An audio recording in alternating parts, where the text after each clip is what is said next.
I'm here with Bloomsburg University head baseball coach Mike Collins. Coach, how are you doing today? Very good. All right. So you guys have started off 14-10, 7-3 in conference.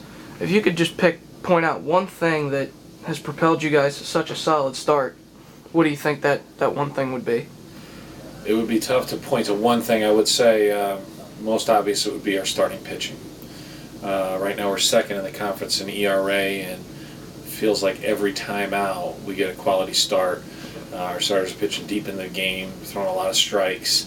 It feels like every game we have an opportunity to win based on the quality of the starts we're getting. And, you have freshman Damon Muth hitting .429. You have Eric Frayne hitting .340. Who do you think has really stepped up for you guys so far this season? Both those guys have been outstanding. Overall we're playing great team offense. We're moving runners, we're in quality at-bats. Have been doing a great job getting on base, not just hitting, but just playing great offense, running the bases and so on. Muth has been a real shot in the arm, and we thought he'd be a very good player when we recruit him.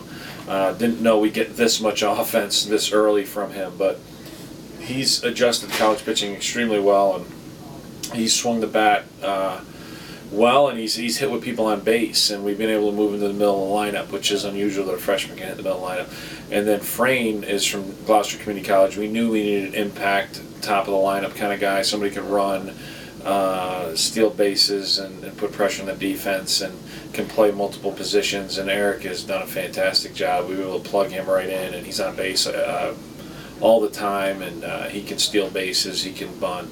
He advances on balls in the dirt really well and puts a lot of pressure on the defense. Now going back to obviously Damon Muth and Eric Frayne, you outlined their on-field impact pretty well, but would you say there's an impact for them off the field also? Well, yeah. I think we have a close-knit team in general. Now Damon's a freshman, so he doesn't. He's pretty quiet. He's more benefiting from the leadership of others, I would say. As a freshman. Eric's new to the program. He's a junior. He played the infield at Gloucester Community College, which won the Junior College World Series last year. He was their leadoff guy, so he's used to winning, and he's a real competitor, and he's used to having success. And so to step in and play well and compete at a high level is not new or different or intimidating to him.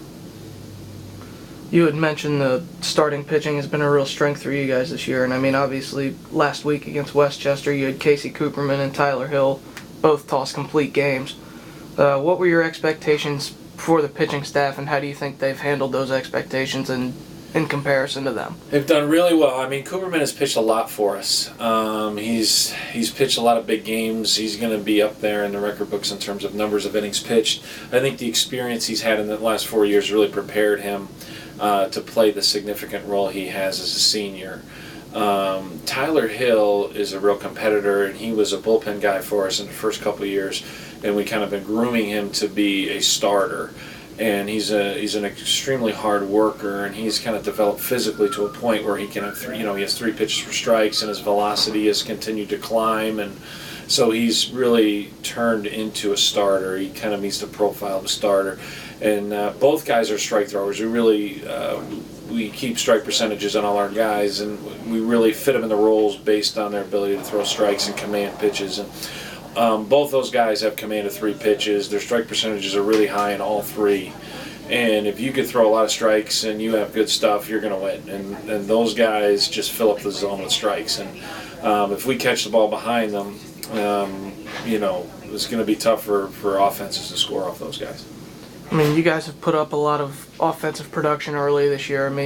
As before, you have several guys hitting over 300. You have Muth hitting .430, .429. Do you think that this early offensive production would be any indicator of how you guys are going to fare in a possible postseason berth? I'm hoping so. The batting averages are nice. We try not to define ourselves by batting average because hitting kind of comes and goes. So we really focus on the offense, and we steal bases, we bunt, we hit behind runners, we make productive outs. If you can play offense, you can win because you put all your eggs in the hitting basket. You're really rolling the dice in this game. You run into really good pitching in our conference. You run into maybe some umpires with wide zones or what have you. And you get into these tight games. The PSAC East is known for pitching, and so you're going to see a lot of low-scoring one-run games. And the team that can advance runners, that can get bunts down, that can work walks, that get hits by pitches, that hits behind runners, that makes productive outs, that grinds out at bats, elevates pitch counts. Those little things are going to make the difference in the 3-2 game and the 4-3 game. And those are the type of ball games you're going to see in conference in our league because of the quality of the pitching. So, I hope the batting average remain high. I'd love to sit back and just watch our guys rattle doubles all over the ballpark, but that's kind of an unrealistic thing in our conference. We need to play just sound offensive baseball, and I think that's really, we've had a number of one-run wins, and I think that kind of has been the difference maker with us, is scoring runs when we're not hitting, and finding ways to move runners and get people in. So. Well, Coach, I thank you for doing this for me today, and best of luck to you guys this weekend against Millersville. Thank you very much.